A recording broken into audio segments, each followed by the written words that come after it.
Ask doctor John Watson type చేసి మీ questions అడగండి, తప్పకుండా రిప్లై చేస్తాను. రంజన్ కుమార్, మనం ఎప్పుడైనా ట్రాన్స్ప్లాంటేషన్లో ప్రత్యేకించి ఎప్పుడైతే చూస్తాం అంటే కిడ్నీ ట్రాన్స్ప్లాంట్ కావచ్చు, లేకపోతే లివర్ ట్రాన్స్ప్లాంట్ కావచ్చు, ఇంకొన్నిసార్లు హార్ట్ అండ్ లంగ్ ట్రాన్స్ప్లాంట్ చూస్తుంటాం. ఇది మాత్రమే కాకుండా కొన్నిసార్లు ప్రాస్థెటిక్స్ ఏవైతే మన బాడీలో అరేంజ్ చేస్తుంటారో ఇవి కూడా చూస్తూ ఉంటాం.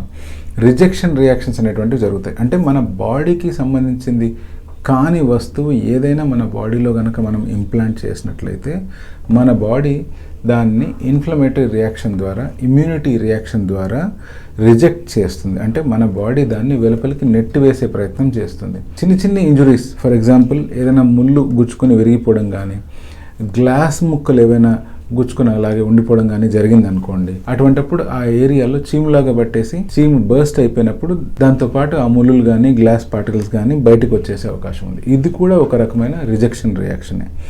మరి హెయిర్ ట్రాన్స్ప్లాంటేషన్ చేసేటప్పుడు కూడా ఇలాంటి రిజెక్షన్ రియాక్షన్స్ జరిగే అవకాశం ఉందా? ప్లెయిన్ థియరిటికల్ టర్మ్స్లో చెప్పాలి అంటే ఇటువంటి రిజెక్షన్ రియాక్షన్స్ అసలు జరగవు. మీ హెయిర్ ట్రాన్స్ప్లాంటేషన్ సర్జరీ చేసేటప్పుడు మనం కనుక ప్రాపర్ ఎసెప్టిక్ కండిషన్స్ ఫాలో అవ్వలేదు అనుకోండి, లేకపోతే ఆ ఆపరేషన్ థియేటర్ అనేటువంటిది ప్రాపర్గా క్లీన్గా లేదు అనుకోండి, అటువంటి సిచ్యువేషన్లో మైల్డ్ ఇన్ఫెక్షన్ వచ్చే అవకాశం ఉంది.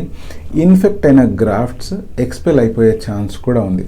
సో అందుకనే మీరు మీ సర్జన్ని కానీ మీ హెయిర్ ట్రాన్స్ప్లాంటేషన్ సెంటర్ని చూస్ చేసుకునేటప్పుడు ఇది ఒక క్వాలిఫైడ్ క్లినికా కాదా అని చూస్ చేసుకోవడం చాలా అవసరం. బట్ యాజ్ సచ్ ఈ హెయిర్ ట్రాన్స్ప్లాంటేషన్ చేస్తున్నప్పుడు ఏవైతే గ్రాఫ్ట్స్ తీస్తామో అవి మీ సొంత బాడీలోంచి తీసిన గ్రాఫ్ట్సే.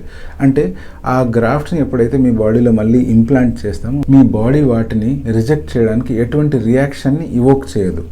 ఒకవేళ దానికి ఇన్ఫెక్షన్ ఉంటే, లేదా ఒకవేళ ఆ గ్రాఫ్ట్సే కనుక ప్రాపర్గా క్లీన్ లేకపోతే, లేదా ఇన్ఫెక్షన్ ఏదైనా రూట్లో వస్తే తప్పితే రిజెక్షన్ రియాక్షన్స్ అనేటువంటివి చాలా రేర్.